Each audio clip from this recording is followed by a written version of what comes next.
अच्छा यार तगड़ी है यार, छोटी नहीं ना।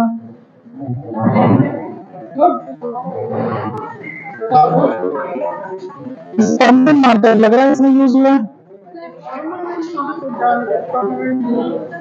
Marker ink, white board.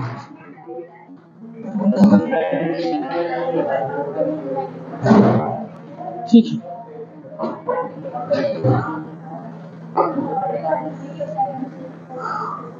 हाँ तो आप लोगों में से हाथ उठाइए, कितने लोगों ने सिलेबस देखा, एग्जाम का पैटर्न पता है। बच्चे 3 महीने से आप लोग क्लासेस कर रहे हैं, क्या पढ़ रहे थे फिर आप लोग? मतलब सब ऐसे ही ऊपर ऊपर, जो टीचर आगे जो सब्जेक्ट पढ़ा दे रहा है वही बस पढ़े जा रहे हैं, कुछ प्लानिंग नहीं। जी जीडी का क्या देखा है?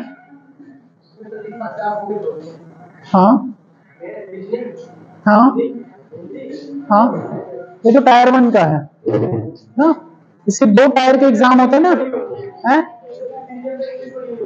हाँ इंग्लिश भी होती है, हाँ। यस, चलिए और बाकी लोग और बाकी बच्चियां।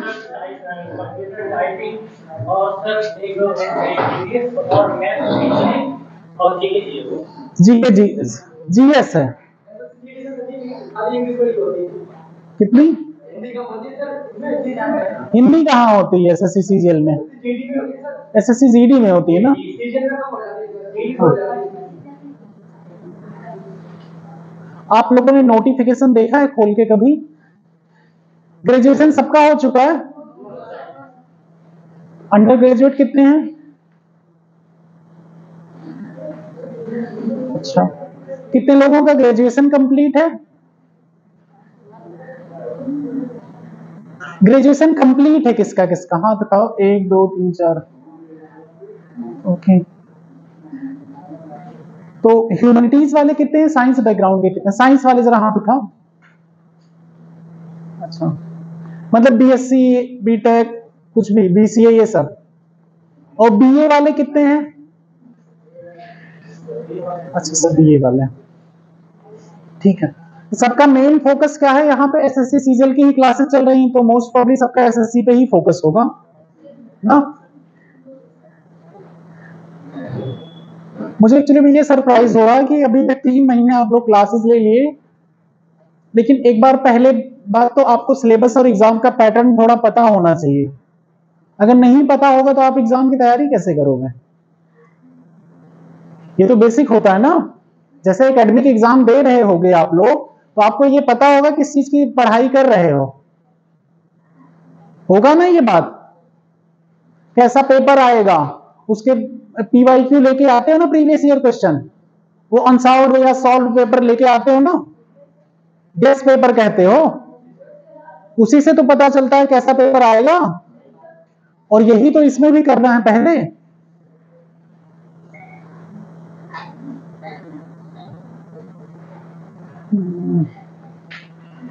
चलिए कोई बात नहीं,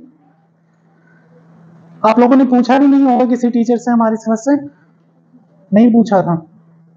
देखिए इसमें 2 टायर में एग्जाम होते हैं, टायर 1 और टायर 2। टायर 1 का एग्जाम सबके लिए कॉमन होता है, सारी पोस्टों के लिए, ठीक है।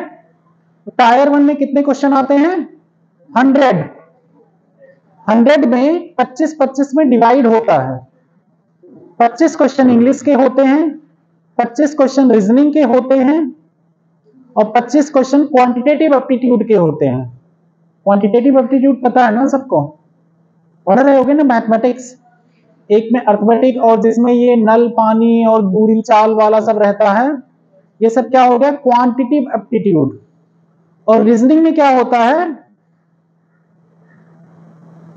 रीजनिंग में आप लोग जो ब्लड रिलेशन वाले क्वेश्चन करते हैं, सिंबल वाले क्वेश्चन करते हैं ना, इस तरह के क्वेश्चन किसमें आएंगे? रीजनिंग में। ये आपके रीजनिंग पावर को टेस्ट करता है, आप कितनी प्रैक्टिस किए हुए हैं, आप कैसे गेस कर लेते हैं, तो उसके बेसिस पे आपके एक्चुअली में एनालिटिकल एबिलिटी टेस्ट होती है कि आप कितना किसी प्रॉब्लम को कैसे रिजॉल्व करने की क्या कैपेबिलिटी है, आपकी एप्टीट्यूड क्या है। और क्वांटिटेटिव एप्टीट्यूड में भी वही टेस्ट होता है, वहां पे आपकी कैलकुलेशन पावर और साथ में प्रेजेंस ऑफ माइंड भी टेस्ट होता है। फोन साइलेंट कर लो बच्चों थोड़ी देर के लिए, 1-1.5 घंटे के लिए, जब तक हमारी क्लास, ठीक है। ये हो गया ना पर्पज एग्जाम का। एग्जाम का पर्पज भी पता होना चाहिए, कौन सा टॉपिक किस लिए आ रहा है। उसके बाद इंग्लिश लैंग्वेज का 25 क्वेश्चन आता है। 25 क्वेश्चन आते हैं ना इंग्लिश लैंग्वेज के। अभी इंग्लिश की क्लासेस नहीं हुई होंगी ना, तो 25 क्वेश्चन इंग्लिश के आते हैं। उसमें आपकी लैंग्वेज एबिलिटी टेस्ट होती है कि इंग्लिश में भी वर्क होता है ना सेंट्रल गवर्नमेंट में, तो जिससे आपको हिंदी इंग्लिश की भी नॉलेज, आपका तो मदर टंग हिंदी है ही, इंग्लिश का भी टेस्ट होगा। आपको एक बेसिक इंग्लिश आती है, क्योंकि आप लोग 12th तक तो इंग्लिश पढ़े ही होंगे, 10th तक 12th तक, या ग्रेजुएशन में कई लोगों के इंग्लिश सब्जेक्ट होगा। तो जनरली वहां पे ग्रामर और कंप्रहेंशन एबिलिटी टेस्ट होती है कि आपको कोई अनसीन पैसेज दे दिया जाएगा, कुछ क्वेश्चन दे दिए जाएंगे, कुछ ग्रामर के जैसे 9th 10th लेवल का जो ग्रामर होता है वो टेस्ट होगा। ये सब चीजें अंग्रेजी में टेस्ट हो जाएंगी आपकी। उसके बाद आप 25 क्वेश्चन जीएस का, और 25 क्वेश्चन के जीएस में सारे सब्जेक्ट आ जाते हैं। सब्जेक्ट कौन कौन से आ जाएंगे? History, geography, polity, science, current affairs, और सब क्या आते हैं? One liners. One liner question आते हैं ना। और ज्यादातर वेटेज देखा होगा, अगर पिछले 5-6 सालों के पेपर उठा के देखोगे तो उसमें ज्यादातर क्वेश्चन क्या है? साइंस के पार्ट ज्यादा हैं, कुछ करंट अफेयर्स के कुछ पार्ट ज्यादा हैं, बाकी हिस्ट्री के कुछ क्वेश्चंस मिल जाते हैं, कुछ पॉलिटी के मिल जाते हैं, कुछ इकोनॉमिक्स के भी मिल जाते हैं। ये सब वेटेज बहुत कम है कंपैरेटिवली और एग्जाम के, है ना। और पर क्वेश्चन कितने नंबर का होता है? 2 नंबर का, टोटल 200 मार्क्स का। और इसमें नेगेटिव मार्किंग 1/4 0.50 कटता है, ठीक है। अब आप लोग जब ये एग्जाम टायर 1 क्वालिफाई करोगे, उसके बाद आपको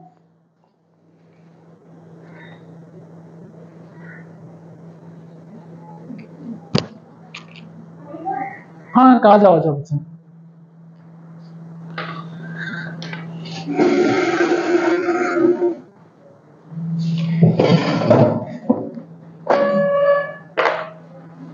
टायर 1 एग्जाम जब क्वालिफाई कर लोगे तो आप टायर 2 के लिए एलिजिबल हो जाएंगे। अब टायर 2 एग्जाम में 3 पेपर होते हैं, पेपर 1, पेपर 2, पेपर 3। पेपर 1 हर पोस्ट के लिए कंपलसरी होता है। उसमें क्या है, 30-30 क्वेश्चन, एक क्वांट का है, 30 क्वेश्चन रीजनिंग का, 2 सेक्शन में बटा होता है, ठीक है। सेक्शन 1 में मैथ और रीजनिंग का रहता है, क्वांट और रीजनिंग का, पेपर 1 1 घंटे का। दूसरा रहता है सेक्शन 2, उसमें इंग्लिश और जीएस का। जीएस का वहां भी वेटेज कम है, 25 है, एक का 45 क्वेश्चन है, ठीक है। तो वो भी क्या हो गए, 60 क्वेश्चन कितने में हो गए? लगभग 1 घंटे में, 1-1 घंटे का दोनों सेक्शन बांट देते हैं पेपर 1 का। और उसके बाद 15 मिनट होता है कंप्यूटर का टेस्ट, वो उसमें डाटा एडिटिंग देखा जाता है। ये हो गया पेपर 1। पेपर 2 जो लोग स्टैटिकल ऑफिसर के लिए पेपर देते हैं, गजेटेड पोस्ट है वो, बाकी पोस्टों में क्या है, 27 साल मिनिमम एज है। इसमें कितनी एज रखी गई है? 30 साल तक रखी गई है, ठीक है, मैक्सिमम एज। सब में 27 साल रखी गई। इसके बाद पेपर 1 में होता है स्टैटिक्स का एक पेपर, सांख्यिकी। सांख्यिकी जानते हैं ना आप लोग, सब्जेक्ट होता है बीए में, तो उस लेवल का सब्जेक्ट पूछा जाएगा, उसके लिए आपको वो पढ़ना पड़ेगा। उसके बाद जो लोग AAO का पेपर देते हैं, audit and account services CAG में, वो भी गजेटेड पोस्ट होती है। इससे ज्यादा सैलरी रहेगी। जो 4600 ग्रेड पे वाली कही जाती है, जो अभी 7th पे कमीशन के अंदर 44,000 से स्टार्ट होती है, ये इससे ऊपर की पोस्ट होती है, लेवल 8 की। डबल एओ, तो डबल एओ में क्या होगा, एक पेपर थर्ड आता है, पेपर थर्ड और पेपर 1 आपको देना होगा। पेपर थर्ड में आएगा economics and finance and accounting, ठीक है, economics and governance, finance and accounting, ये आएगा उसमें टॉपिक, वो पेपर। तो वो पेपर आपको दे, उसमें जनरल इकोनॉमिक्स है, सिंपल सी, 11th-12th लेवल की माइक्रो इकोनॉमिक्स है, जो 11th-12th की आप एनसीईआरटी अगर पढ़ेंगे, और कुछ अकाउंटिंग के टॉपिक्स हैं, वो भी एक्चुअली में जो 11th-12th की बुक से काम हो जाएगा। और कुछ रिकमेंडेड बुक्स हैं, उसको नोट डाउन करा दूंगा मैं, वो आप लेके उसको प्रैक्टिस करेंगे। तो वो हो गया डबल एओ के लिए। ये सब हो गए टायर 2 एग्जाम के अंतर्गत। 100 नंबर के ये पेपर्स होते हैं, और सब ऑब्जेक्टिव्स होते हैं। ऑब्जेक्टिव और सब्जेक्टिव का मतलब पता है क्या होता है?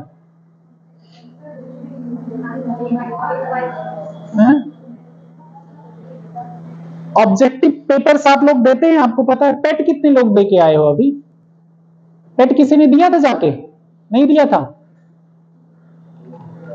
अरे किसी की तरफ देखो ना, जो बताएगा उसी को बताने दो। हो सकता है कई लोग शर्मा रहे हो, तो कोई बात नहीं, क्योंकि पेपर टफ आए थे जहां तक मुझे सुनने में आया है।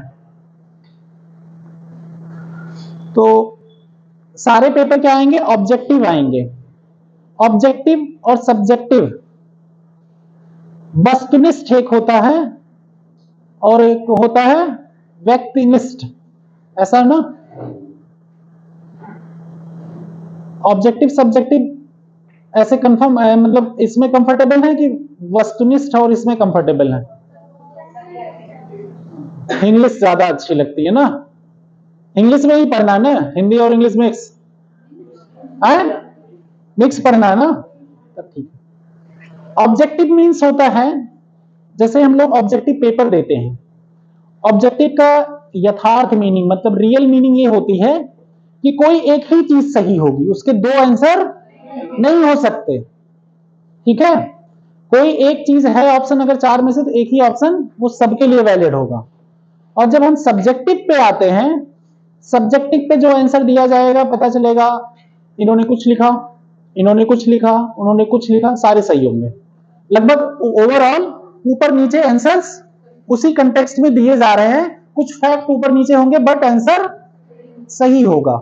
मतलब ये व्यक्ति विशेष के ऊपर डिपेंड करेगा, यही होगा ना, कि आपको अपनी मर्जी से वही आंसर लिखना है, इनको अपनी मर्जी से लिखना है, उनको अपनी मर्जी से लिखना है। तो ये क्या हो गया? सब्जेक्टिव।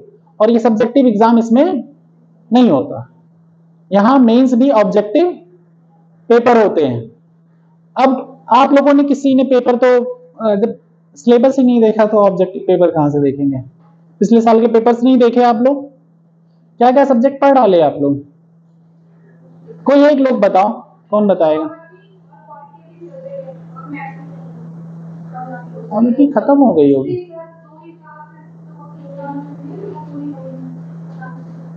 खत्म हो गई होगी ज्योग्राफी, पॉलिटी, ये सब तो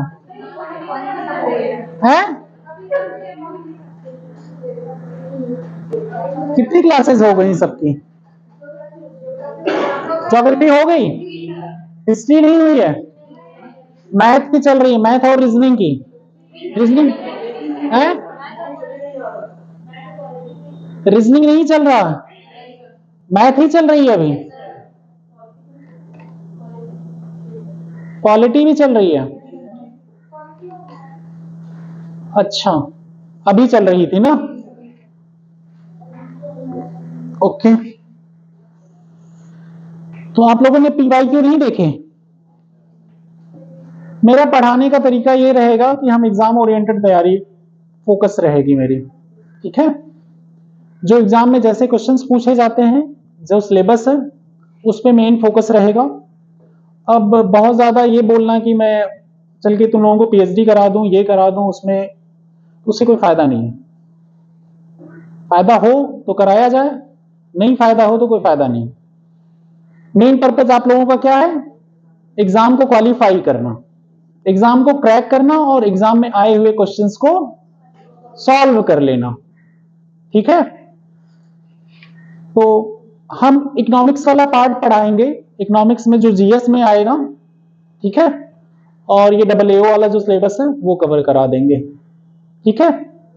क्योंकि जीएस वाले पार्ट में देखोगे क्वेश्चंस हर साल वेरी हो रहे हैं, कोई जरूरी नहीं है आपको पता चले एक आध क्वेश्चन किसी सब्जेक्ट से, हिस्ट्री से मिल गया 2-3 क्वेश्चन, साइंस से 8-10 क्वेश्चन मिल जाते हैं, 7-8 क्वेश्चन, कुछ फिजिक्स से मिलते हैं, कुछ केमिस्ट्री से मिलते हैं, कुछ बायो से मिल जाते हैं। उसके बाद कुछ क्वेश्चंस आपको मिल जाएंगे करंट अफेयर से, पूछे जाते हैं ज्यादातर क्वेश्चन 1 लाइनर टाइप के, 25 ही क्वेश्चन है ना, तो 25 क्वेश्चन में जनरली आप लोग ट्राई करेंगे कि 20, 22, 23 क्वेश्चन आपके सही हो जाएं। और इकोनॉमिक्स के भी 2-3-4 क्वेश्चन ही जीएस में आते हैं, किसी साल उतने भी आए, किसी साल हो सकता है 5 क्वेश्चन कर दिया, या किसी साल गायब भी कर दिया है, वही तो बोला। तो इसलिए सारे सब्जेक्ट के क्वेश्चंस देखेंगे आप लोग, जब प्रीवियस ईयर क्वेश्चन 4-5 साल के क्वेश्चन आप करिए, गूगल करिएगा, कोई भी कोचिंग्स की साइट मिल जाएंगी, वहां पे मिल जाएगा आपको पेपर्स, या गूगल करने पे, आप लोग गूगल करना तो जानते होंगे ना, तो आपको पेपर वहां पे सारे प्रीवियस ईयर मिल जाएंगे।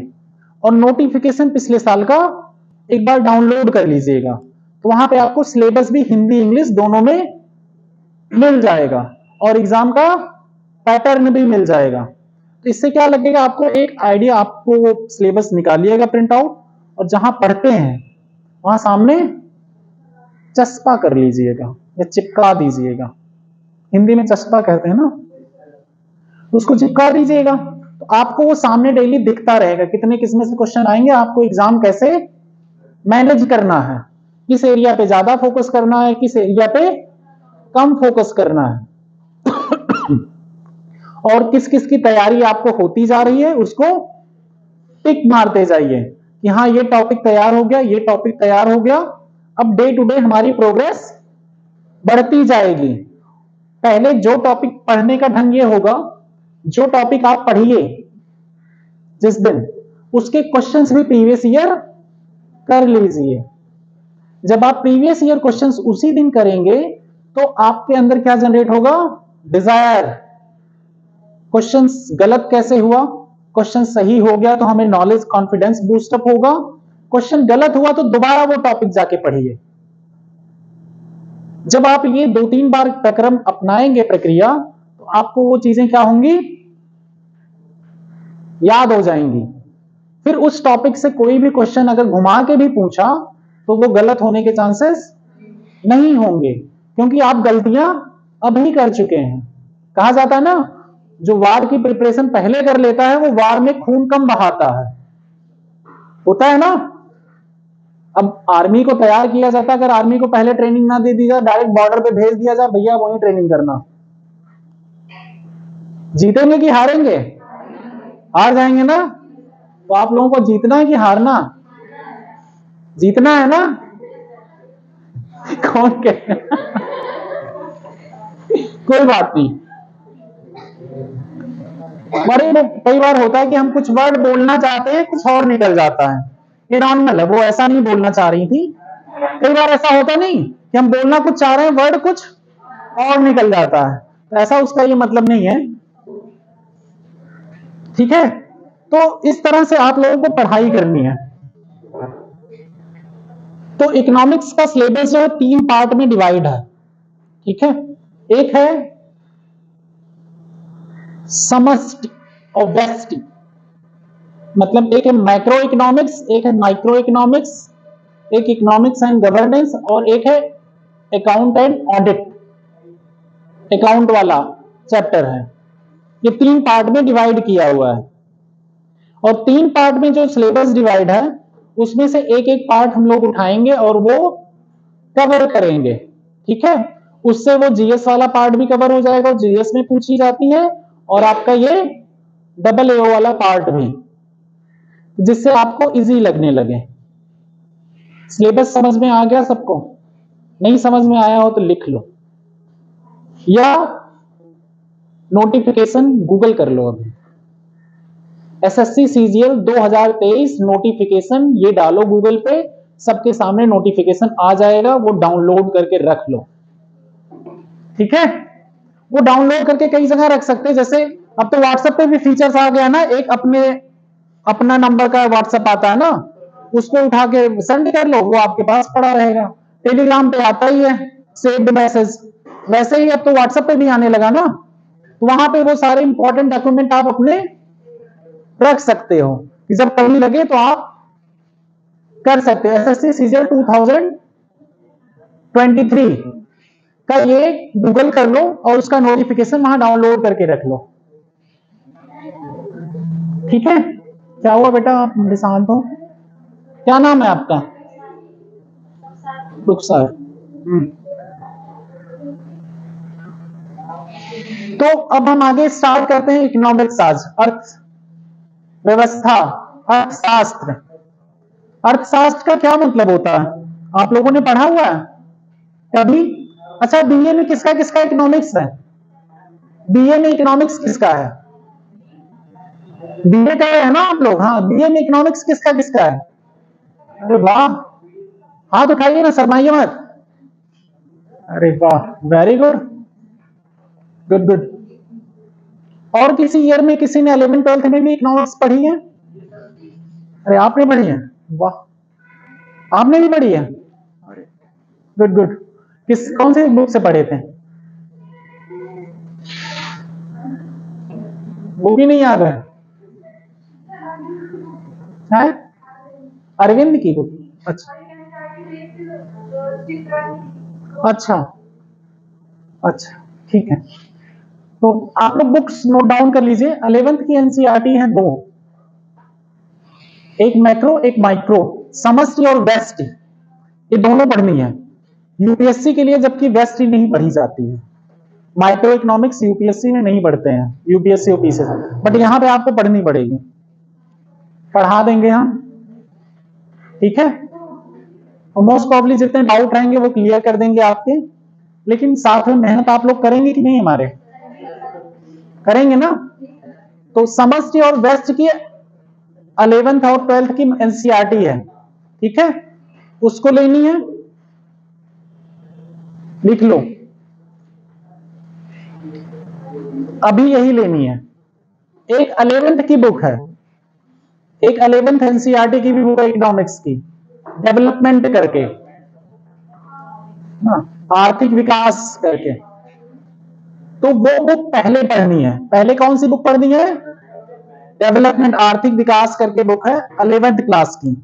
उसमें बहुत इजी वे में समझाया हुआ है इकोनॉमिक्स क्या होती है, फिर अपने देश में आजादी से पूर्व, आजादी के बाद कौन कौन सी स्कीमें, कैसे सिलसिलेवार डेवलपमेंट हुआ है।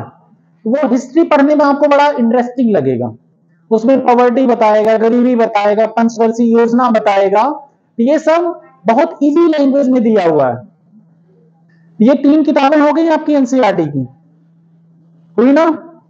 ये 3 किताबें जब तक हम पढ़ा रहे हैं यहाँ पे, आपके जबान पे होनी चाहिए। कहा जाता है ना कि पेज पूछा, हाँ इस फला पेज पे है ये चीज, ऐसे बता पाओगे कि नहीं? सब लोग बता दोगे ना? पतली पतली तो किताबें हैं, बहुत ज्यादा मोटी नहीं है, और कुछ चीजें पढ़नी है, कुछ चीजें छोड़नी है उसमें से, वो चीजें धीरे धीरे हम बताएंगे। लेकिन अभी स्टार्ट करेंगे क्या क्या, कैसे पढ़ना है। अब ये चीजें हो गई आपकी, कौन सी बुक्स अभी स्टार्ट करनी है। अकाउंटिंग के लिए बुक्स और एक किसी और राइटर्स की बुक, वो हम बाद में रिकमेंड करेंगे। अभी आपको कहां से स्टार्ट करना है? इसके अलावा भी बुक्स पढ़नी है, इसके अलावा भी बुक्स हैं, ठीक है? ये मत समझना सिर्फ यही, पहले ये बेसिक्स स्टार्ट करो आप। बेसिक बिल्डअप जब आपका होगा तो आपके क्या होंगे, कोई सब्जेक्ट पढ़ने से पहले वहां की डिक्शनरी होती है ना, हर सब्जेक्ट की अपनी डिक्शनरी होती है। उस डिक्शनरी, उस वर्डों को जब आपको क्लियर हो जाता है तो वो सब्जेक्ट पढ़ना आपके लिए आसान हो जाता है, क्योंकि जब आप पढ़ते हो तो वो वर्ड, जैसे चाहे हिंदी में बोले चाहे इंग्लिश में, जैसे हम बोले मॉनेटरी पॉलिसी, ठीक है, अभी इकोनॉमी का टर्म है, मौद्रिक नीति हिंदी में कहते हैं, चाहे हिंदी बोले चाहे इंग्लिश, दोनों में आपको लग रहा है कोई नया शब्द है, होता है ना, लग रहा है ना, मौद्रिक नीति या बोले मॉनेटरी पॉलिसी, ये दोनों में नया शब्द है।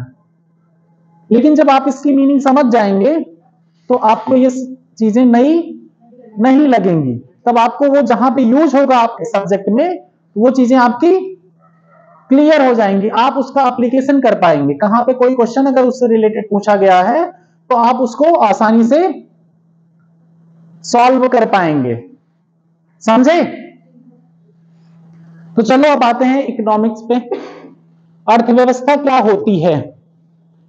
अर्थव्यवस्था वाले बताएंगे, अर्थव्यवस्था जो इन लोगों ने पढ़ी हुई है। जी बच्चे, कौन बता रहा है? धन का अध्ययन करना। अच्छा, क्या नाम आपका? Prince Kumar. Okay, 12th class में पढ़े हैं ना? हाँ बताइए।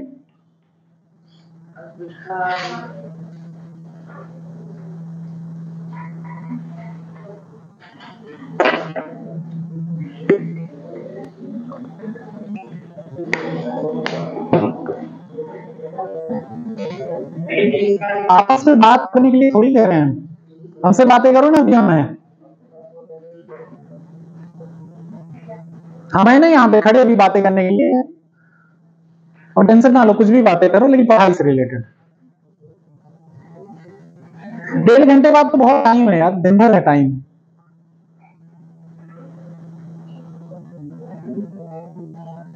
अच्छा, ग्रेजुएशन वाले किसने किसने उठाया था हाथ? हाँ मत देखो, इंटरेक्टिव क्लास में किसी को शर्माना नहीं है, ठीक है? आप जब यहाँ पे आंसर दे जाएंगे आपके एग्जाम में भी आंसर सही हो जाएंगे, और अंदर से क्या होगा आपके, वो हेजिटेशन खत्म हो जाएगी। तो प्रयास यही रहना चाहिए ना, जो एक बार क्लास में आंसर देना सीख जाता है। देख लो कि स्कूल में जो बच्चे क्लास में हमेशा आंसर देते रहते हैं उनको फील्ड खड़ा कर दिया जाए, वो बोलना बहुत आसान हो जाता है, होता है ना? तो इसलिए मेरी क्लास में थोड़ा इंटरेक्ट करने की कोशिश, मेरे क्वेश्चनों का जवाब देना सीखना। मैं थोड़ा एक्चुअली क्वेश्चन पूछता रहता हूँ बच्चों से बीच बीच में, इवन पढ़ाता रहता हूँ बीच में, फिर पता चलेगा वही तुमसे एक्सप्लेन करवा लूंगा। जब कह लोगे हाँ समझ में आ गया, और जिसने झूठ बोला कि नहीं समझ में आ गया सर, जिससे आगे बढ़ जाए, तो हम उससे समझवा लेंगे, ठीक है? इसलिए झूठ बोलने से बचना है, नहीं समझ में आए बार बार पूछो, ठीक है? हाँ, अर्थव्यवस्था आप बताइए, आपका था ग्रेजुएशन में, पीछे आपके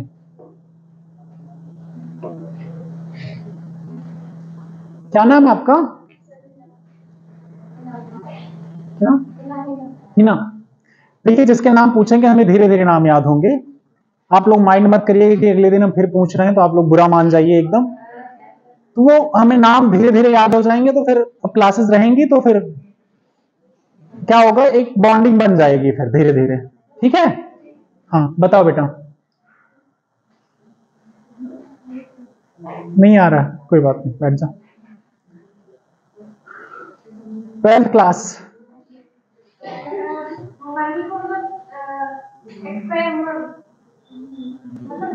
कोई बात। हाँ हाँ,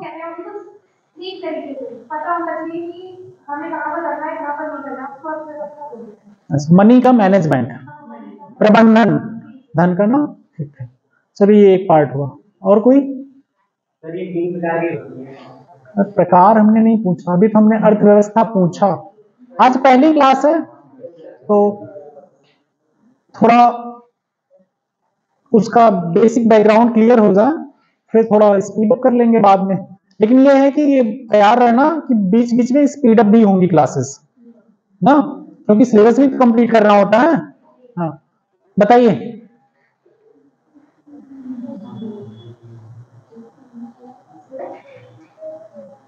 अच्छा, कितने लोग अपने घर में बड़े जिम्मेदार हैं?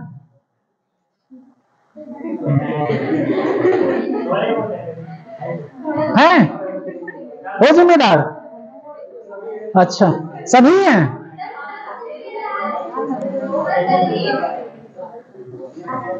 हैं जिम्मेदार? अच्छा, घर में पापा से कौन कौन जिद करता है कि हमें ये सामान चाहिए, हमारे पास ये जरूरत नहीं पूरी हुई, हमें ये चाहिए? नहीं करते? आपस में शिकायत करते होगे, हम मुझे ये नहीं मिला, छोटे भाई को ये मिल गया, बड़े भाई को ये मिल गया। करते हो कि नहीं तुम लोग? करते हो ना? तो घर के जो रिसोर्सेज होते हैं, संसाधन, घर में जो संसाधन होते हैं वो भी एक लिमिटेड होते हैं ना। हर घर की आर्थिक कंडीशन अलग अलग है। कुछ क्या है, इनकम सोर्स है और कहीं पे आउटगोइंग सोर्स है। पता चलता है इनकम कम, आमदनी अठन्नी, खर्चा रुपया वाली हाल है। तो घर का मालिक जो है क्या करता है, घर की अर्थव्यवस्था को मैनेज करता, प्रबंधन करता है ना। तो अर्थव्यवस्था में क्या होता है, रिसोर्सेज, रिसोर्सेज को क्या कहते हैं, संसाधन। संसाधनों का उचित उपयोग और उचित प्रबंधन किसमें करते हैं, इकोनॉमिक्स में। इसी को कहते हैं अर्थव्यवस्था। और इसी में जब संसाधनों का खरीद फरोख्त होने लगता है तब क्या आ जाता है, मनी का रोल, धन का। तो धन भी इसी में शामिल हो गया। कुल मिला के वस्तुओं और सेवाओं का एक समुचित प्रबंधन, सभी के बीच में सबको सबका अधिकार मिले, सबको उचित मात्रा में उसका जो जितना रिसोर्सेज है। जैसे अब घर में 5 बच्चे हैं तो 5 टॉफी आनी चाहिए, तभी तो छोटे 5 बच्चों में डिस्ट्रीब्यूट होगा। अब अगर वहां पे 4 आई तब क्या करना पड़ेगा, एक तोड़ना पड़ेगा ना, बैलेंस खराब हो जाएगा ना। हाँ, तो इसी वे में इसी को अर्थव्यवस्था कहते हैं। अब अर्थव्यवस्था क्या हो गया, इस सबका संसाधनों का प्रबंधन हो गया। समझ गए? अब अपने घर की अर्थव्यवस्था कौन कंपेयर कर पा रहा है, अपने घर की भी तो एक अर्थव्यवस्था होती है। अब यही अर्थव्यवस्था ले जाओ किसके लेवल पे, सरकार के लेवल पे। देश क्या हो गया, सरकार गार्जियन हो गई और पूरी पब्लिक इनके हाँ फैमिली मेंबर्स हो गए। अब पूरे रिसोर्सेज का क्या होगा, संसाधनों का समुचित प्रबंधन का, कहां पे कौन सा रिसोर्स यूटिलाइज करना है और कहां पे नहीं करना है। जहां पे एक जनरल इंग्लिश वर्ड कई बार मैं बोलता हूं, जहां पे जिसको नहीं समझ में आएगा वो हाथ खड़ा कर देना, ठीक है। यूटिलाइज समझ में आता है ना सबको? इंग्लिश मीडियम से है कोई यहाँ पे? अच्छा, सभी हैं? कौन कौन है, हाथ उठाओ जरा इंग्लिश मीडियम। अच्छा, ठीक है, गुड, 3 लोग। और कितने लोगों की 12th तक इंग्लिश रही है, 12th तक? अरे तो एक सब्जेक्ट तो बहुत है यार, वहां पे कितना पढ़ते हो, कौन कौन से नाटक पढ़ रहे हो वहां पे? शेक्सपियर का नाटक पढ़े थे कि नहीं? पढ़े थे ना? 3-4 किताबें पढ़ते हो, सप्लीमेंट्री पढ़ते हो, ये सब बुक्स पढ़ते हो, 11th-12th में पढ़ते, ये सब तो मैं बहुत जनरल इंग्लिश बोल रहा हूं। फिर तो ऐसी कोई अंग्रेजी थोड़ी बोल दी मैंने, वहां तो तुम पूरा अंग्रेजी में पेपर लिखते हो यार, पूरा एक पेपर होता है 100 नंबर का। तब ठीक है, मतलब किसी को शिकायत नहीं होगी ना जनरल इंग्लिश। अभी हम आइडिया को आइडिया ना कह के प्रत्यय कह दें तो तुम लोगों को समझ में आएगा, हिंदी में नहीं आएगा ना। ना तो एक्चुअली चक्कर ये है कि हम लोगों को ना तो शुद्ध हिंदी आती है ना अंग्रेजी, हम लोग हाइब्रिड हो गए हैं ना, इंग्लिश वाले हो गए हैं। एक नई लैंग्वेज आनी चाहिए, इंग्लिश है, व्हाट्सएप चैट वाली, ठीक है। तो इस तरह रिसोर्सेज का जो डिस्ट्रीब्यूशन होगा वो क्या हो जाएगा, अर्थव्यवस्था। अब अर्थव्यवस्था में 2 चीजें आई, एक मैक्रो इकोनॉमिक्स और एक हो गया माइक्रो। माइक्रो और माइक्रो देख के आपको क्या लग रहा है, मैक्रो मतलब बड़े लेवल पे और माइक्रो छोटे लेवल पे, ऐसे समझ में आ रहा है ना। एक समष्टि, समष्टि सब कुछ समाहित, व्यष्टि छोटे लेवल पे समाहित, ये हो गया ना। तो समष्टि में क्या देखते हैं, जो गवर्नमेंट की पॉलिसीज होती हैं, जैसे भारत सरकार कुछ करेगी या उत्तर प्रदेश सरकार कुछ करेगी, इकोनॉमिक्स के रिलेटेड जो काम या पॉलिसीज जो जारी करेंगी, आरबीआई जारी करेगी। इस आरबीआई के बारे में पता है सबको? है रिजर्व बैंक ऑफ इंडिया, पता है ना? ठीक है, तो अभी आरबीआई से रिलेटेड एक कहानी बताएंगे हम, है ना? बताएंगे बीच में। तो समष्टि वाला क्या हो जाएगा? समष्टि आपका ओवरऑल इकोनॉमी देखिए जो देश की होती है, मैनेजमेंट। अब अगर माइक्रो पे हम आते हैं, तो माइक्रो में ये होता है, आप किसी इंडिविजुअल कंपनी, जैसे कोई कंपनी का नाम लो छोटी, बीपीसीएल हो गया। बीपीसीएल का अपना इंटरनल जो ऑडिट एंड अकाउंट होगा, जो उसकी अपनी इकोनॉमी होगी, जो उसमें देखा जाएगा सैलरी कितनी देनी, कितना खर्चा, इन आउट, वो सब देखेगा जो एक कंपनी का ऑर्गेनाइजेशन, वो क्या होगा? वेस्टी। माइक्रो, वो माइक्रो इकोनॉमिक्स हो गया। जो आप जैसे अपने इंडिविजुअल लेवल पे जो देखेंगे अपने खर्चे का प्रबंधन, वो क्या हो जाएगा? माइक्रो लेवल पे। और जो बड़े लेवल पे, ब्रॉड लेवल पे कई लोगों का इंटरेस्ट इन्वॉल्व होगा, वहां पे जो इकोनॉमिक देखी जाएगी वो मैक्रो। नाम से पता चल गया ना, एक समष्टि और वेस्ट। और ये दोनों किताबें एनसीईआरटी की हैं और उसमें आपको पढ़ना है। अब यहीं पे एक टर्म आएगा, डिमांड और सप्लाई, मांग और आपूर्ति ना, आपूर्ति होता है ना, सही कह रहे हैं? ठीक है, डिमांड और सप्लाई। डिमांड और सप्लाई क्या होगा?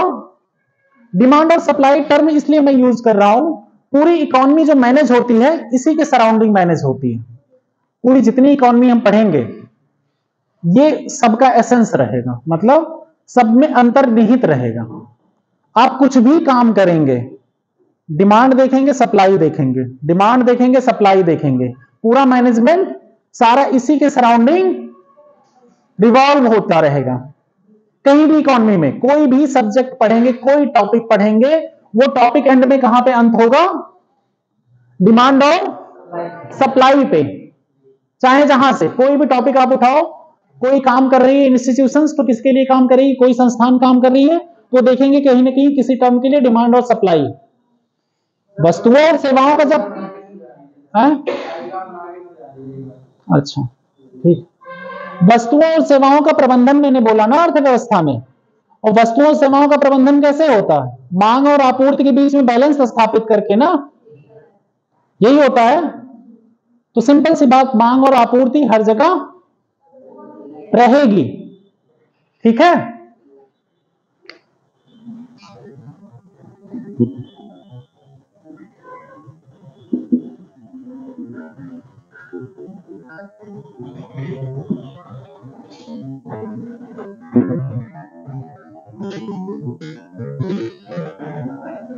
इकोनॉमिक्स समझ में आ गई, अर्थव्यवस्था लिखनी है आपको, समष्टि और वेस्ट, ठीक है? उसके बाद आप डिमांड और सप्लाई जो टर्मिनिज्म बेसिक कुछ चीजें अभी देख रहे हैं कि जो चीजें आपके आगे कैसे यूटिलाइज होंगी और कैसे इसके बेसिस पे बेस इकोनॉमिक्स आगे बढ़ेगी अर्थव्यवस्था, जो हम टॉपिक पढ़ेंगे, ठीक है?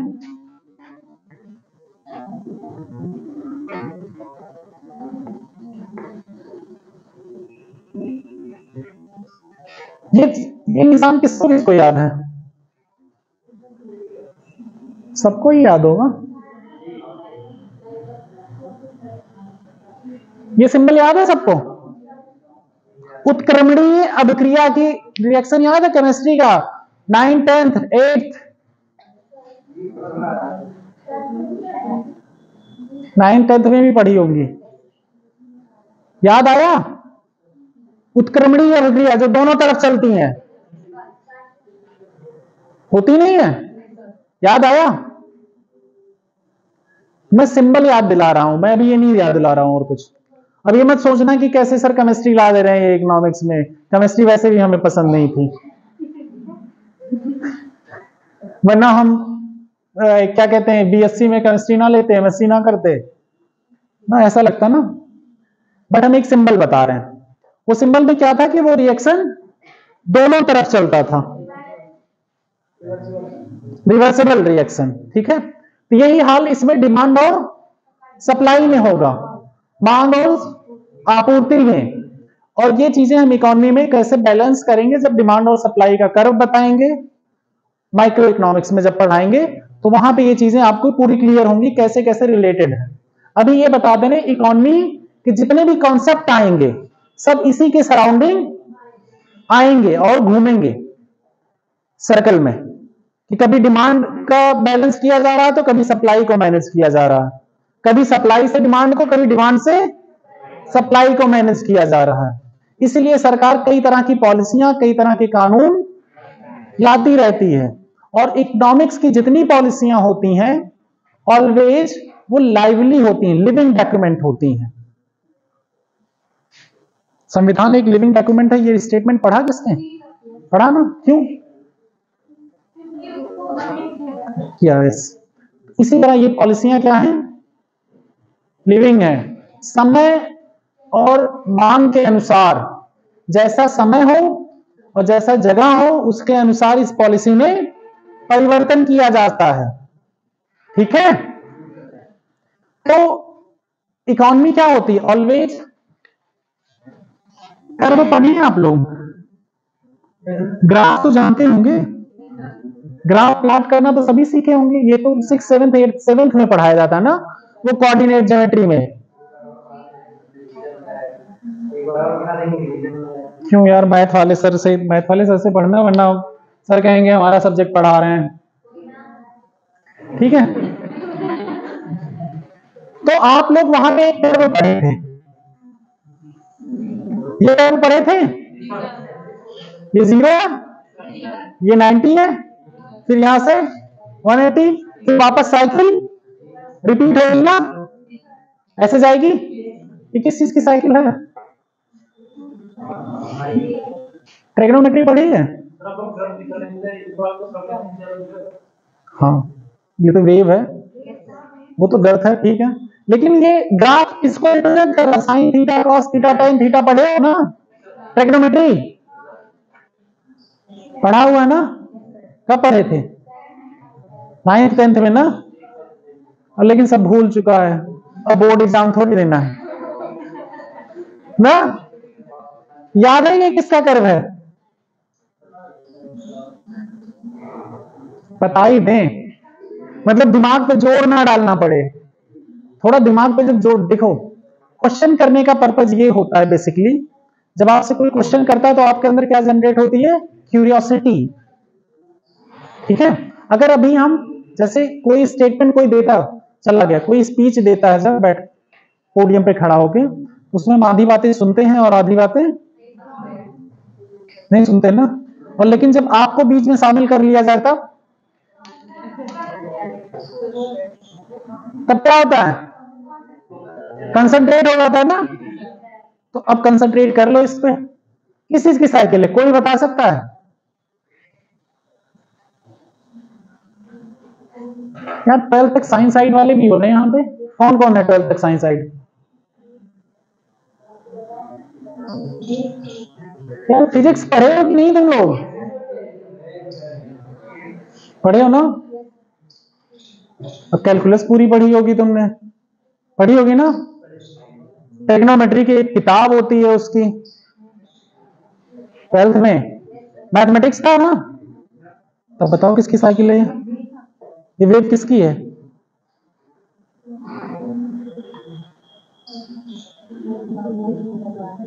नहीं कनेक्ट कर पा रही हूं, किस ईयर का है 12th? हाँ, किस साल पास किया 12th? 21 22?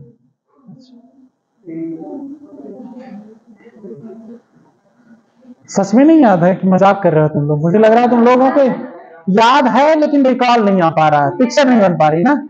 ये हाल है। कितना अच्छा लग रहा है ना ये शब्द सुन के जबकि सच में याद नहीं है तुम लोगों को। साइन थीटा की साइकिल पड़ता है, सिनुसाइडल। साइन थीटा की साइकिल है ये, साइन 0, यहां पे 0 डिग्री पे साइन क्या होता है 0, थीटा की वैल्यू बढ़ाते जाओ, साइन 90 यहां आएगा ना, 90 डिग्री 1 हो गया, फिर 180 0, फिर यहां पे माइनस में, फिर यहां 0, फिर वापस, साइन का साइकिल है ना। क्या बनवाया था, क्या नहीं समझ में आ रहा, हम मैथ थोड़ी पढ़ा रहे हैं, हम तो सिर्फ बता दे रहे हैं ये साइन की साइकिल है।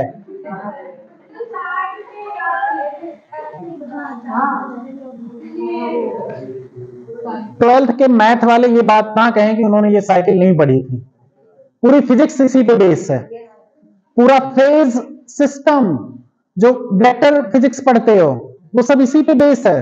ये सब नहीं जानते हो तो कैसे सॉल्व करोगे वेक्टर वाले क्वेश्चंस। इवन 9th 10th में भी जब वेव्स वाली वो साउंड वेव बनाते थे, ये वेव बनाते थे, तो कैसे बनाते थे, इसी सबके बेसिस पे तो बनाई जाती थी। फेज आता था, ये फेज एंगल है, कला एंगल कहते थे हिंदी में, कला कोण, फेज एंगल पढ़ती थी ना, तो किस पे बनाती थी, इसी सब पे तो बनते थे। तब बताओ भूल गए सब, अब कह दे रहे हो कि नहीं सर ऐसे नहीं पढ़े थे, किसी तरह और पढ़े थे। यहां हमें किसी चीज का बताने का पर्पज नहीं था, हमें मेमोराइज कराना पर्पज था। ये सिनुसाइकिल, एक सिनुसाइडल साइकिल जो है इकोनॉमी और हमारी लाइफ को भी रिप्रेजेंट करती है। ठीक है, अब आते हैं अपनी एक सब्जेक्ट पे ना। हमारी लाइफ में क्या होता है, किसी दिन आप बहुत अच्छा फील करते हैं, यहां होते हैं, करते हैं ना, आज तो एकदम आसमान पे हैं, फिर किसी दिन पता चलता है इतना डाउन फील कर रहे हैं, 0 पे, समझ नहीं आ रहा क्या करें, सब बेकार है, और नीचे गए एकदम डिप्रेशन कंडीशन, ऐसी तकलीफ किसी से कह नहीं सकते, हमें अकेले में छोड़ दो, ये वाली होती है ना।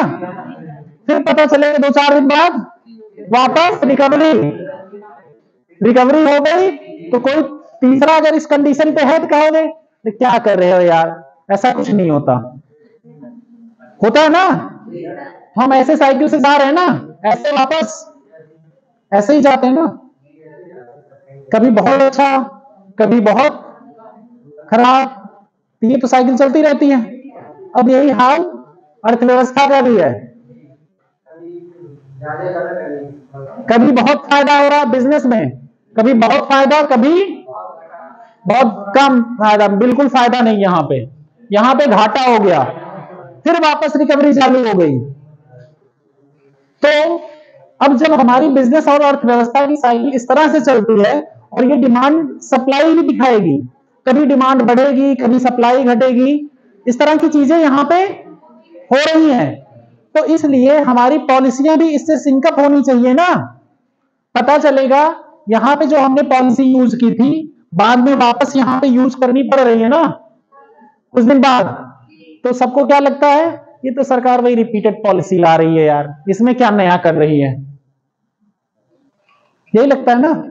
जबकि एक्चुअल क्या करना चाहिए, करना तो वही चाहिए जो पहले यूज हुई थी, आज फिर वापस वही कंडीशन आ गई है तो वापस वही पॉलिसी यूज की जाएगी। अब यहां पे पॉलिसी कुछ खराब एक्चुअली में जो होगी, तो यहां पे इंप्रूव करने के लिए सरकार को अलग पॉलिसी यूज करनी पड़ेगी, यहां पे अलग, इस तरह अलग अलग लेवल पे अलग अलग तरह की पॉलिसियां और गाइडलाइन सरकार जारी करती है।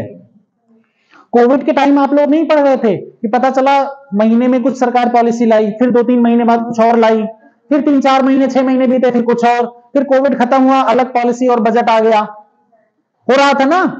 तो लोग कह रहे थे ये पता नहीं क्या सरकार कर रही है, रोज गाइडलाइनें चेंज कर रही है, ऐसा लग रहा था ना। लेकिन समय के साथ सिंकअप करना जरूरी था कि नहीं, होता है ना, चेंज को एक्सेप्ट करना होता है हमें, और वो अपनी लाइफ में भी होता है। अब आप यहां पे जब बहुत खुश हैं तो वहां ये वाले कंडीशन आप नहीं फॉलो कर सकते ना, और जब यहां पे हैं तो ये वाला कंडीशन आपके सामने नहीं होगा। जब मान लिया आपका सिलेक्शन हो गया, यहां से आप स्ट्रगल करना चालू किए, प्रीलिम्स मेंस इंटरव्यू तक पहुंचे, मान लिया आप आईएएस का इंटरव्यू दे रहे हैं यहां पे, और फिर वहां से फाइनल नहीं हुआ, आप यहां आ गए धड़ाम में। जनरली होता है ना, कई बार कई साइकिल में ऊपर नीचे होने पे होता है ना ये चीज। यहां पे आ गए, फिर वापस यहां से दोस्त रिलेटिव सब आए, सांत्वना दिए आपको, किसी तरह आप अपने आप को बूस्टअप करना चालू किए, एकाकीपन से बाहर लाके हुए, फिर वापस यहां आए। अब यहां से फिर से हिम्मत बांधे, फिर चलना शुरू कर दिए, फिर हो सकता है सक्सेस मिल जाए। एसएससी सीजीएल में यही हाल, तैयारी चालू किए, कई लोगों को यहां सक्सेस मिल गई, कुछ दोस्तों को कुछ को नहीं मिली, तो यहां नहीं आते, फिर यहां पहुंचते हैं डायरेक्ट, माइनस में जाते हैं कुछ दिन तक। भाई आपने इतनी मेहनत की और इमोशनल एग्जॉस्ट होना तो कॉमन सी बात है। आपने जब जहां पे मेहनत की हो वो चीज अचीव ना हो और आप इस लेवल तक पहुंच जाएं, फाइनल लेवल तक, और वहां से आपको धक्के मार के बाहर किया जाए, कितना दुख होता है, बहुत दुख होता है ना। तो उस कंडीशन में यहां नहीं रुकेंगे, आप कहां जाएंगे, यहां जाएंगे ना। यहां का ट्रीटमेंट और यहां का ट्रीटमेंट दोनों का अलग अलग होता है ना। यहां पे कुछ ज्यादा चाहिए होगा एनर्जी आपको, यहां पे कम चाहिए होगी। तो यही हाल इकोनॉमिक्स में भी रहेगा। पॉलिसी जब इकोनॉमिक्स का लेवल ये रहेगा, बहुत तेजी से अर्थव्यवस्था पता चलेगा, इतना % ग्रोथ रेट है, बहुत अच्छी ग्रोथ रेट है, तो यहां खूब जॉब वॉब क्रिएट हो रही है, और फिर पता चला जॉब क्रिएट होना धीरे धीरे, मांग कम हो गई मार्केट में, जॉब क्रिएट होना कम हुई, यहां पे सिर्फ जॉब आगे बढ़ ही नहीं रही, जो लोग जॉब पाए हुए बस वही किसी तरह सस्टेन कर रहे हैं। इधर नीचे आई, जिनकी जॉब थी वो भी जा रही है, इकोनॉमी की ये कंडीशन हो गई। यहां आई, बहुत सी कंपनियां डूब गई, बहुत से बैंक डूब गए, बहुत से लोग क्या हुए, बेरोजगार हो गए, गरीबी बढ़ गई। ये सब होगा कि नहीं, हो जाएगा ना। तो फिर वापस सरकार को यहां की पॉलिसी, यहां की पॉलिसी, यहां की पॉलिसी, यहां हर तरह की पॉलिसी लेवल, नीतियां अलग अलग होंगी ना सरकार की। कुछ जगहों पे सरकार को पैसे डालने पड़ेंगे इकोनॉमी में, कुछ जगहों पे खुद ही इंटरवीन करना पड़ेगा। तो ये चीजें क्या करेंगी, तो पॉलिसियां इसी वे में चेंज होती रहेंगी और चलती रहेंगी। और इसी तरह जब आप इकोनॉमिक्स पढ़ते जाएंगे तो आपको ये चीजें समझ में आती जाएंगी कि यहां पे कौन सी पॉलिसी यूटिलाइज की, क्यों यूज की, यहां पे क्यों यूज की, कैसे। इसे एक्चुअली में बिजनेस साइकिल भी कहते हैं। अब समझे इकोनॉमिक्स में क्या कहोगे इस साइकिल को, बिजनेस साइकिल, सिनोसाइडल साइकिल मत कहना, ठीक है। क्या क्या चीजें पढ़ा दिया मैंने, फिजिक्स, केमिस्ट्री, मैथ,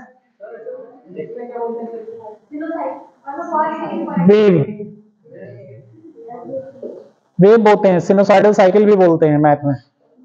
मैथ और फिजिक्स तो मिक्स है ना, बिना मैथ के फिजिक्स सरवाइव कर सकती है क्या, नहीं कर सकती। कैलकुलस ना पढ़े हो, sine theta cos theta, vector ना पढ़े हो, फिजिक्स मुश्किल है पढ़ना, पढ़ना पड़ता है ना। हाँ क्या हुआ, किसी को डाउट है इस बिजनेस साइकिल पे, नहीं डाउट है ना। यहां पे कहते हैं, अब सुन लो, यहां से यहां जब जाती है साइकिल बिजनेस, इसको कहते हैं ग्रोथ, ठीक है। और यहां से नीचे जब आती है इसको कहते हैं रिसेशन। रिसेशन वर्ड पढ़ा है,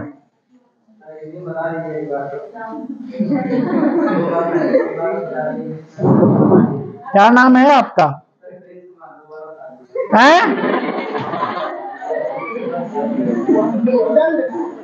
है? यार की क्लास से पहले या बाद में दीजिएगा, क्या क्लास अभी तो टाइम है ना। हाँ बताइए प्रिंस कुमार, हिंदी इंग्लिश में अभी हम बता देंगे चीजें, पहले उसकी डेफिनेशन भी हमें बतानी होगी साथ में, ठीक है। अभी हम टर्म सिर्फ ये ग्राफ समझा रहे हैं, ठीक है। अभी इस ग्राफ पे फोकस कर लीजिए, जब ये टर्म हम समझाएंगे चीजें, एक एक चीजें, तो फिर बाद में बता। देखो कई बार होता है कि टर्म एक साथ ही हम एक एक चीजें पकड़ के समझाने लगेंगे ना, तो फिर क्या हौच पौच हो जाएगा पूरा ना। तो सिस्टमेटिक ढंग से चलते हैं एक एक चीजें, जो टर्म, जैसे हमने इकोनॉमिक्स देखी तो क्या क्या टर्म होते हैं, फिर डिमांड सप्लाई कैसे रिलेटेड रहेगी, फिर हम देखेंगे बिजनेस साइकिल देखेंगे। बिजनेस साइकिल हमें समझ में आई, बिजनेस साइकिल का पर्पज क्या है। यहां पे ग्रोथ का मतलब जो वृद्धि हो रही है, पहले हमारी इकोनॉमी क्या हो रही है, बढ़ रही है, यहां तक टॉप लेवल पे आई, अच्छा ग्रोथ रेट है, इकोनॉमी में खूब प्रॉस्पेरिटी है, इकोनॉमी अच्छे से चल रही है अर्थव्यवस्था। फिर उसके बाद हमारी इकोनॉमी में क्या हुआ, कुछ डिमांड और सप्लाई में डिसबैलेंस आया। डिसबैलेंस आएगा ना, सामंजस्य में कमी आएगी, ठीक है। जब इसमें डिसबैलेंस आया तो क्या हुआ, फिर इकोनॉमी नीचे आना चालू हो गई। यहां पे जो कंपनियां कुछ प्रोडक्ट बना रही होंगी, उनके प्रोडक्ट में क्योंकि कोई खरीदेगा नहीं जब लोगों के पास पैसे नहीं होंगे, तो वहां पे जब डिमांड और कम कर दोगे आप, जैसे मान लिया प्रिंस कोई फैक्ट्री लगाए हुए हैं, मान लिया डेयरी प्रोडक्ट, बहुत आसान होता है, डेयरी प्रोडक्ट की फैक्ट्री है। अब आप लोग इनसे डेयरी प्रोडक्ट ले रहे हो डेली, अब बीच में आप लोगों का ऐसा हुआ कुछ टेस्ट चेंज हो गया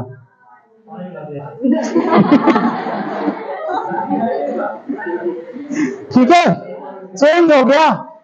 जब प्रोडक्ट चेंज हो गया, आप लोगों ने सोचा कुछ और इसका सोल्यूशन, दूसरा ऑप्शन दिया गया, इन्होंने कुछ दूसरा ऑप्शन दे दिया, नाम ध्रुव ने, ठीक है, ध्रुव ने कोई दूसरा ऑप्शन ले आए, नाम पलक, पलक तीसरा ऑप्शन ले आई, तो उनका डिमांड क्या हो जाएगा, कम हो जाएगा ना, और ये सस्ते में दे रहे हैं चाहे जो भी दे रहे हो एक्सवाइजर मैं सामान के, तो क्या होगा, यहां डिमांड और सप्लाई में डिसबैलेंस हुआ ना, डिसबैलेंस हुआ, तो ये क्या हुआ, अब ये प्रिंस क्या करेंगे, इनके यहाँ प्रोडक्शन कम करना पड़ेगा ना, और जब प्रोडक्शन कम करेंगे तो इनके यहाँ कई एम्प्लॉइयों की जॉब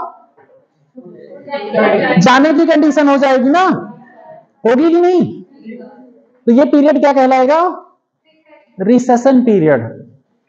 अब इनकी कंपनी क्या की, सामने देखो बेटा, कहां देख रहे हो देखो, थोड़ी क्लास में डिसिप्लिन मुझे पसंद है, ओके।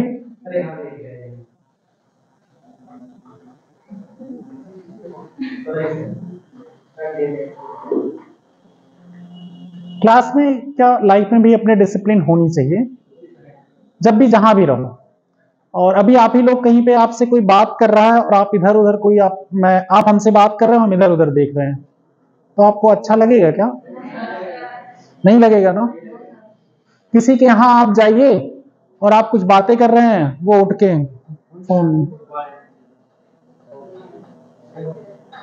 कैसा लगेगा, नहीं ठीक लगेगा ना, ये अच्छे मैनर्स भी नहीं है और आपके लिए भी फायदेमंद नहीं है, हाँ? तो क्लास में रहिए, तो क्लास में कंसंट्रेटेड रहिए, अवेलेबल रहिए। बाकी लाइफ में तो बहुत, और 24 घंटों में से तो 1 ही 1.5 घंटे तो है, ये 1.5 घंटे आपको किसी तरह बर्दाश्त करना है, ठीक है।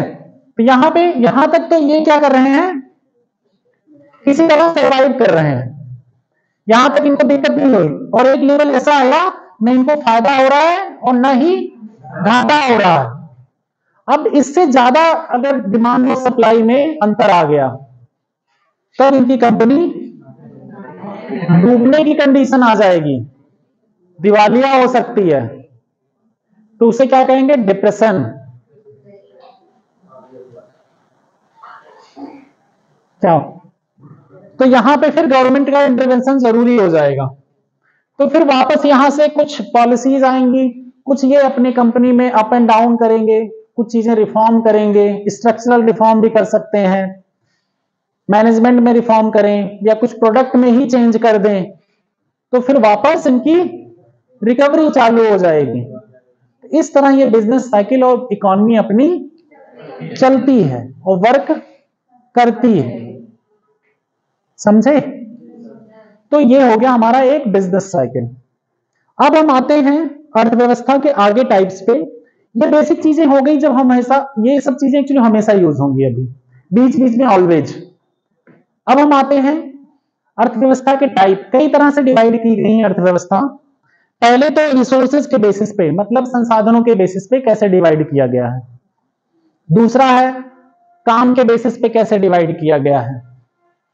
ठीक है, तो पहले अगर संसाधनों के बेसिस पे हम देखें, आप लोगों ने पढ़ा होगा प्राइमरी, सेकेंडरी और टर्शियरी सेक्टर, प्राथमिक, द्वितीयक और तृतीयक सेक्टर्स पढ़ते हैं ना।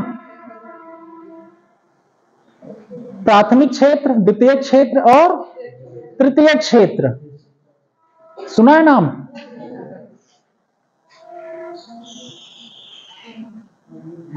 नहीं सुना? पहले बोल दो जिससे पूछे ना सर। है? अच्छा, खेती किसके किसके यहां होती है? हाँ हाँ, खेती।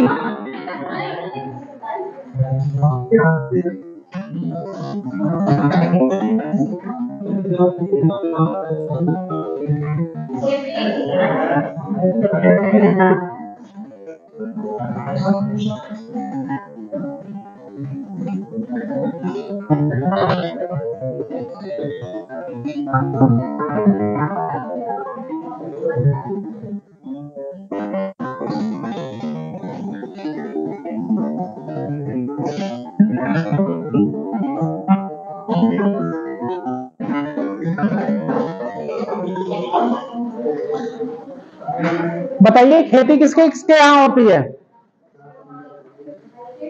हाँ, खेती, एग्रीकल्चर। अच्छा, बाकी लोग खेती नहीं जानते?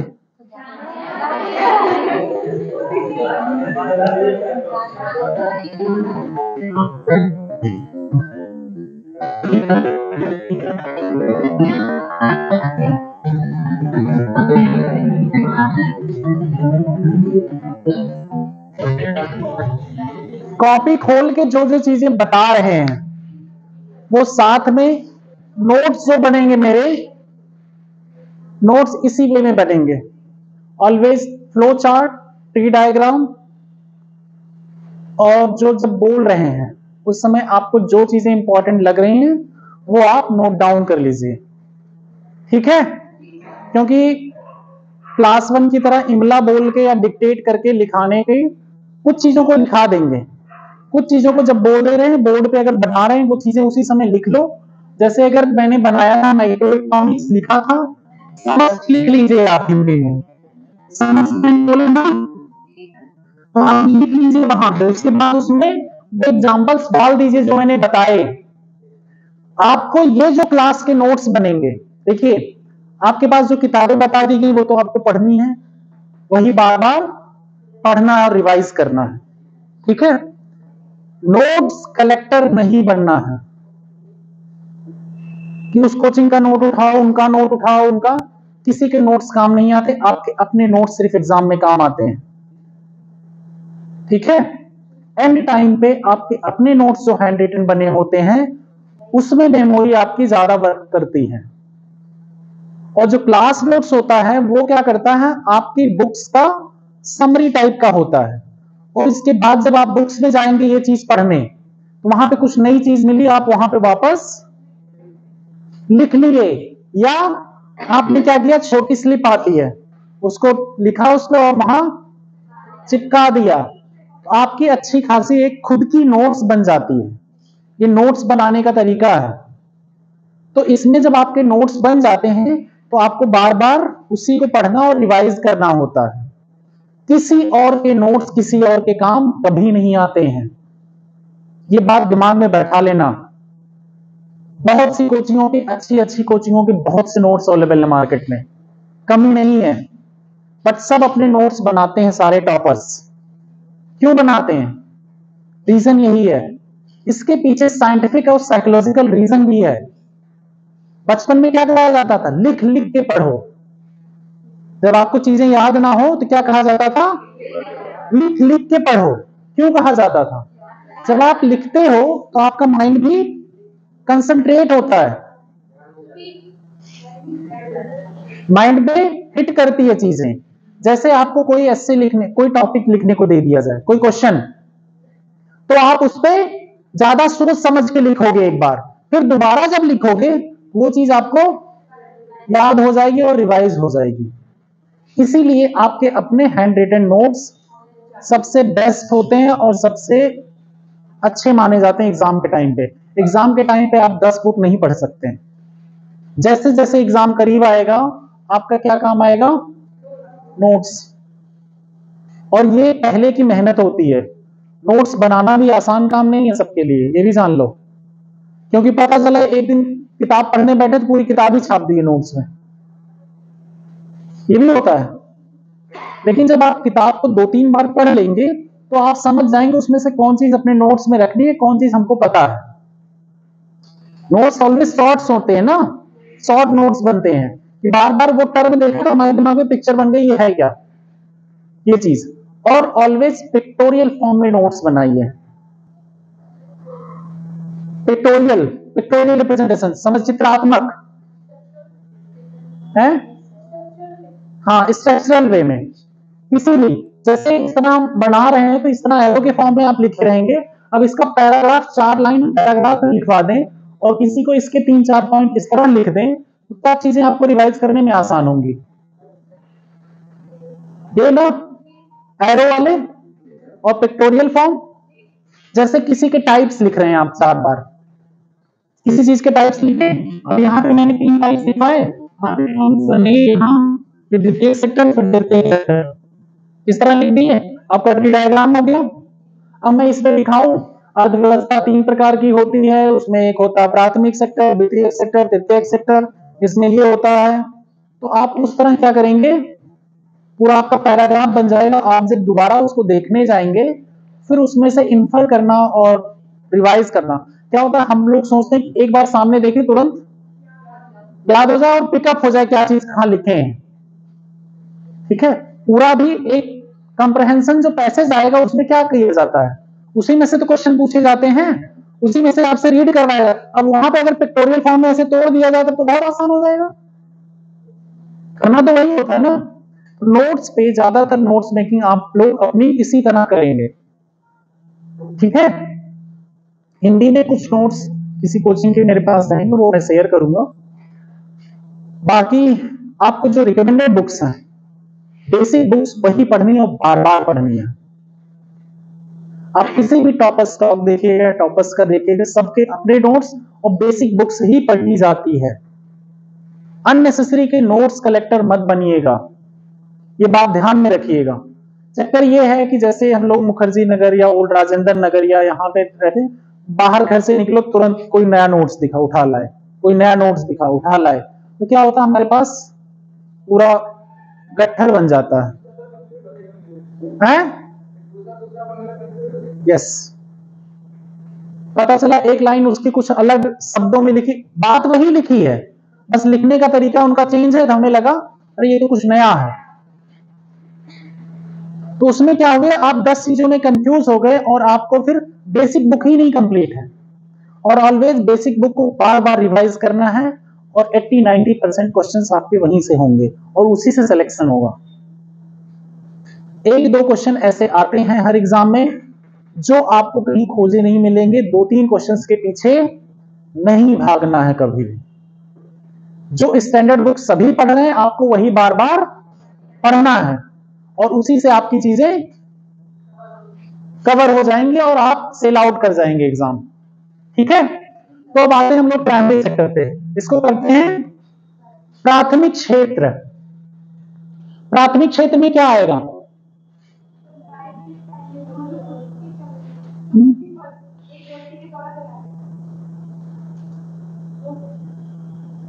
नहीं बोल सकते, नहीं बोल सकते। तुमने कहा बोल सकते हैं ना, इसे नहीं कह सकते, एक व्यक्ति द्वारा चलाए जाने को नहीं कह सकते। प्राथमिक क्षेत्र, कच्चा माल जानते हो तुम लोग, अब याद आ गया।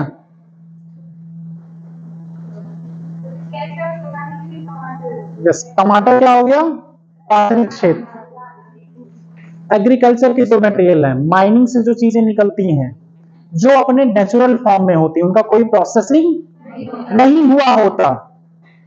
जैसे दूध निकाले, क्या है वो, यार घर में दूध निकाल, अच्छा गाय भैंस किसके किसके यहाँ है, सब गांव से आते हो, सबको पता होगा ना। जब दूध पहली बार निकालते हो उसको क्या कहते हैं? कच्चा दूध ना, कहते हो कि नहीं? वही ना कहते हो।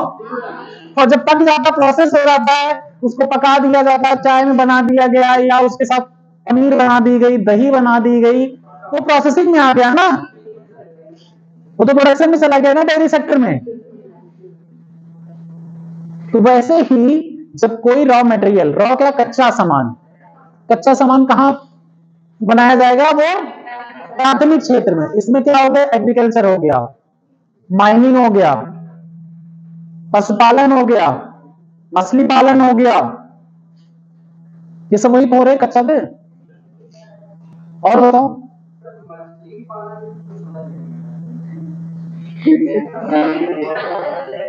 क्या नहीं समझ में आया ये बताओ? किसको? तुमको बताओ, कैसे नहीं समझ में आया? क्या नहीं समझ में आया इसमें? कच्चा यार ये जब एग्रीकल्चर पढ़ाएंगे तब बताएंगे ना, मछली पालन, मत्स्य और ये सब, मत्स्य संपदा योजना और ये सब। अभी तो हम बता रहे हैं क्या, प्राइमरी सेक्टर के एग्जाम्पल बता रहे हैं ना। एक एक टॉपिक पे फोकस करिए आप लोग, पूरी तरह से एक टॉपिक को ऐसे मिक्सअप करने की कोशिश मत करिए, ठीक है? अभी हमने एग्जाम्पल दिया ना, अब हम कहें कि एग्रीकल्चर के सारे प्रोडक्ट हम तरीके डेयरी उद्योग पढ़ाने लगे तो फिर तो वही हो जाएगा हौच पौच, कि पता चले हमें इंडस्ट्री में पढ़ाना डेयरी उद्योग, वो अभी पढ़ रहे हैं।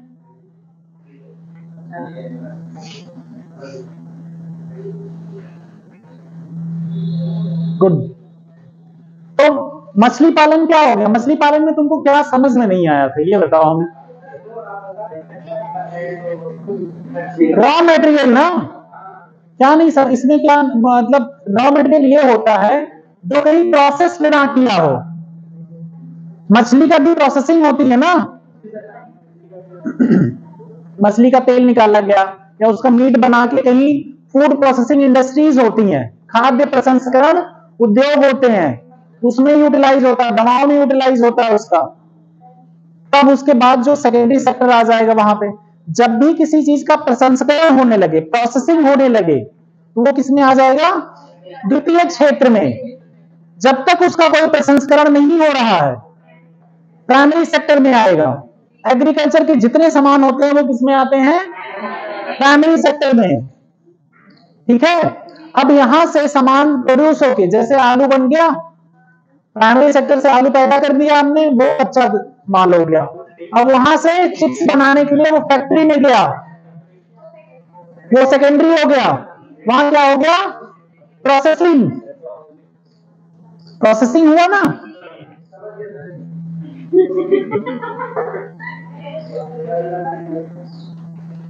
किस क्लास में पढ़े हो आप बेटा? हाँ, कहां से, किस कॉलेज से पढ़े हो? हैं? भवंतव। अच्छा, किस ईयर के पास आउट हो आप? हाँ, अच्छा, बीए फर्स्ट ईयर है आपका। ग्रेजुएशन वो 12th किस मीडियम से आपका? हिंदी। अच्छा, सब्जेक्ट क्या थे 12th में? मैथ से पढ़े हो, पीसीएम। तो अभी बीए में क्या क्या सब्जेक्ट आपके? हिंदी, अर्थशास्त्र और राजनीति, political science. Good. Final year में कौन से 2 सब्जेक्ट रखेंगे आप? अभी नहीं सोचे, कोई बात नहीं, ठीक है। तो एग्रीकल्चर के जितने भी, आलू से क्या हुआ, उसका प्रोसेसिंग हुई तो वो कहां जाएगा? चिप्स बनेगा ना, पैकेज फूड बन सकता है, ये सब चीजें क्या हुई? प्रोसेसिंग हो गई। अब इसी तरह कॉटन, कॉटन क्या है? कच्चा माल, ठीक है? रुई कच्चा माल हो गया, उसका प्रोसेसिंग हुआ तो उससे कपड़े बने, वो द्वितीयक सेक्टर हो गया। इसी तरह मिनरल्स, आयरन आया, स्टील आया, कोल निकला, ये सब चीजें अगर मिक्स होकर प्रोसेसिंग होकर स्टील बन गया, होता है ना, ये सब रॉ मटेरियल माइनिंग में निकलता है। ये सब चीजें वहां प्राइमरी सेक्टर में, क्या प्राइमरी सेक्टर में गई, माइनिंग सेक्टर आया। फिर उसके बाद जब प्रोसेसिंग होके उसका मटेरियल बन गया तो क्या आ गया, वो सेकेंडरी सेक्टर, द्वितीय क्षेत्र। अब द्वितीय क्षेत्र में आपके पास सामान तो बन गया, अब तृतीय क्षेत्र क्या करेगा, उसका डिस्ट्रीब्यूशन का काम करेगा। हाँ, बेचने का काम करेगा, बेचने का काम करेगा, उस पर रिसर्च एंड डेवलपमेंट का काम करेगा, और कैसे उसको अच्छा बनाया जा सकता है।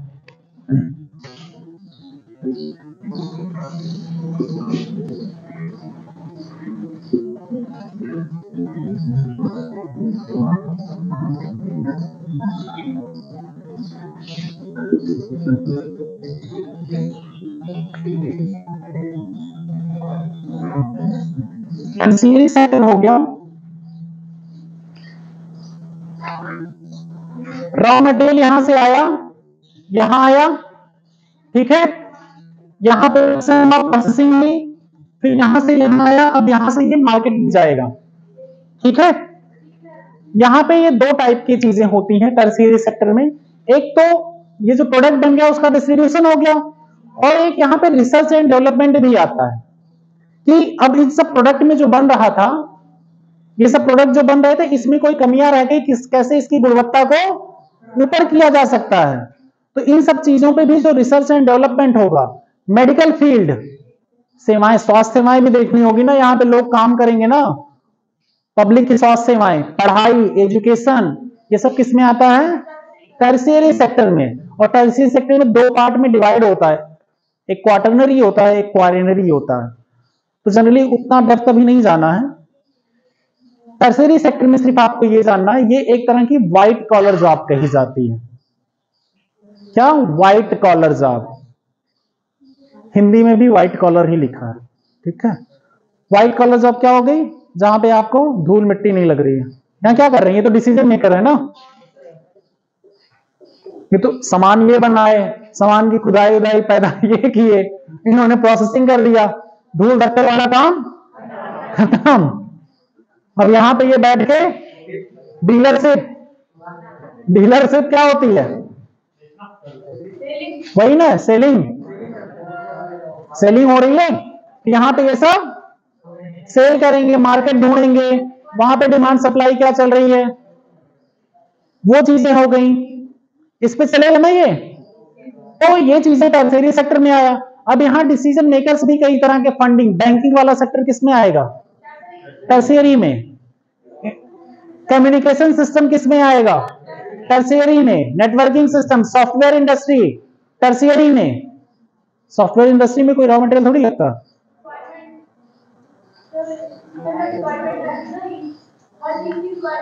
यस। और सारे रिसर्च एंड डेवलपमेंट किस में आएगा, टर्शियरी सेक्टर में, समझे। कहीं पे अभी किसी को डाउट, यहां पे जो अभी टॉपिक पढ़ाए गए, फिर आगे चलते हैं। ले लीजिए, उनका लेक्चर हाथ में वीडियो कम्युनिटी बनती है, वीडियो जो है वो कम्युनिटी, वो लाइव पानी ले लीजिए, बंद कर लीजिए, वीडियो बंद कर लीजिए। एक्चुअली में ये अटेंडेंस का काम जो आप किया करिए ना, या तो क्लास जस्ट स्टार्ट होने के पहले कर लिया करिए, या लास्ट एंड में। नहीं आते वो उनकी प्रॉब्लम है, डिसिप्लिन मेंटेन होना, टाइम पे आना उनका काम है, बीच में जो आए उनका मतलब नहीं है। 3, 4, 5, 6, 7, 8, 9,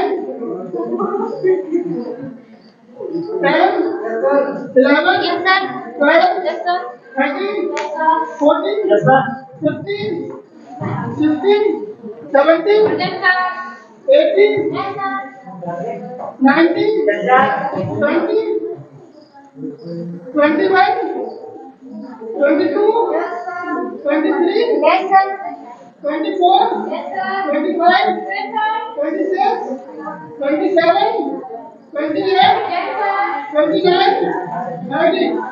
अरे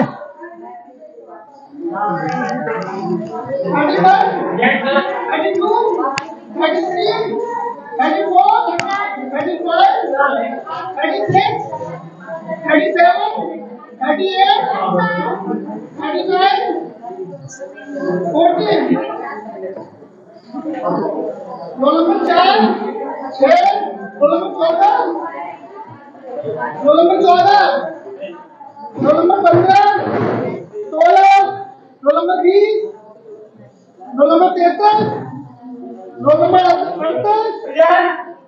रोल नंबर 42, 49, अरे बैठो तुम लोग। रोल नंबर 57, रोल नंबर 58, अरे बेटा बैठो ना अभी। 58, बैठो बैठो रोल नंबर 59, बैठो। रोल नंबर 60, रोल नंबर 61, कहीं जाना है जल्दी? जाना, बैठो बैठो। हम भी चल रहे हैं। Roll number 68, roll number 82, roll number 85, roll number 86, 101,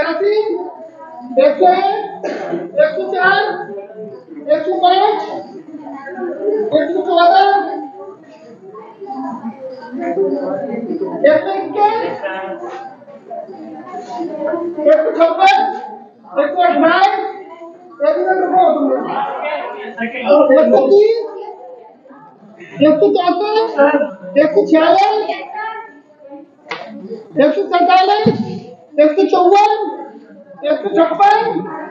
105, 114, 121, 156, 128,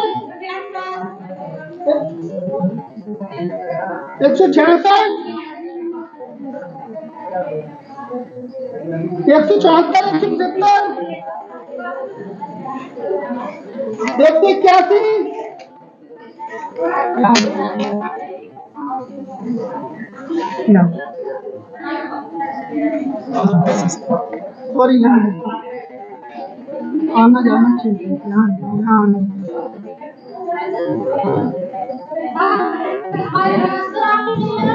कितना 33 ये तुम बनाए क्या इसे? तुम बनाए हो इसे?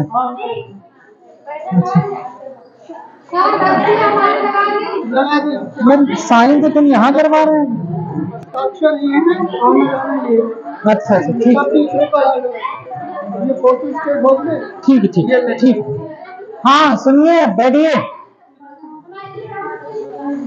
कहाँ की ने बोलेगा क्या हुआ? बैठो तो। कितना है हमारा और तुम्हारा